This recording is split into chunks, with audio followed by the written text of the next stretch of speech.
Agatharchides or Agatharchus of Cnidus was a Greek historian and geographer. Life. He is believed to have been born at Cnidus, hence his appellation.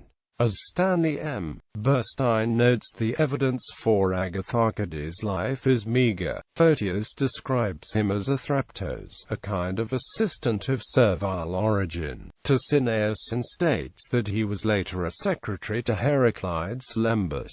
Cineas served as a counselor to Ptolemy VI. Heraclides is best known for negotiating the treaty that ended Antiochus IV's invasion of Egypt in 169 BC. Agatharchides furnishes few clues about his own life. At the conclusion of his On the Erythraean Sea, he apologizes for being unable to complete his work, since our age is unable to similarly bear the toil, and as a result of the disturbances in Egypt, he could no longer access the official records.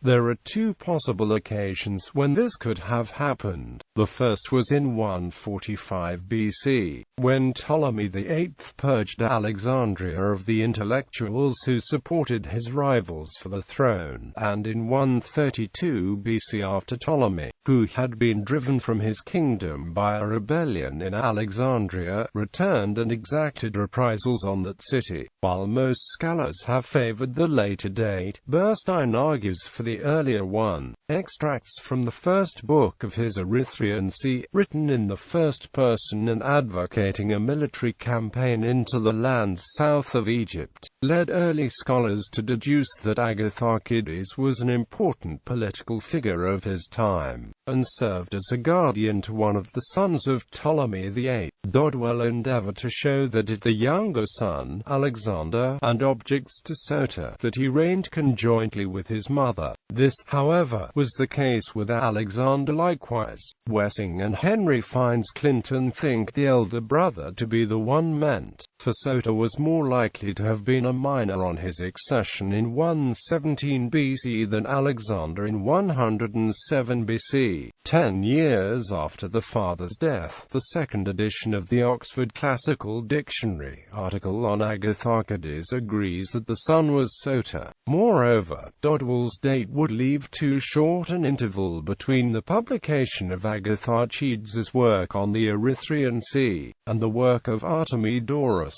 However, at least as early as 1810, when B. G. Niebuhr pointed out that these excerpts were from a speech, and not part of the narrative of his book, this theory has been recognized as conflicting with other known historical facts. Writings. Agatharchides was not well known in ancient times. Of his two major works, Affairs in Asia in 10 books, and Affairs in Europe in 49 books, only a few fragments survive, too few to provide us with any sense of the contents of either work. However, for his On the Erythraean Sea in 5 books, almost the entire 5th book, a geographical treatise on the Horn of Africa and the lands around the Red Sea, has survived almost intact. According to Burstein, the comparative soberness of Agatharchides' treatment compared to previous accounts and the wealth of information contained in it led to a quick recognition, a valuable summary of the results of Ptolemaic exploration. In the first book of On the Erythraean Sea was a discussion respecting the origin of the name. In the 5th he described the mode of life amongst the Sabians in Arabia, and the Ichthyophagi, or fish-eaters, the way in which elephants were caught by the elephant-eaters, and the mode of working the gold mines in the mountains of Egypt, near the Red Sea. His account of the Ichthyophagi and of the mode of working the gold mines has been copied by Diodorus. Amongst other extraordinary animals he mentions the camelopard, which was found in the country of the troglodytes, and the rhinoceros. Material from this book is quoted directly or indirectly by Diodorus Siculus, Strabo, Pliny the Elder, Aelian, Josephus and other authors, although his work was superseded aided by more detailed accounts in the 2nd century AD. Photius found a copy of Erythraean C in the 10th century, from which he preserved extensive extracts in his Bibliotheca. Photius states that Agatharchides wrote in the Attic dialect, with a style that was dignified and perspicuous, and abounded in sententious passages, inspiring a favorable opinion from Photius.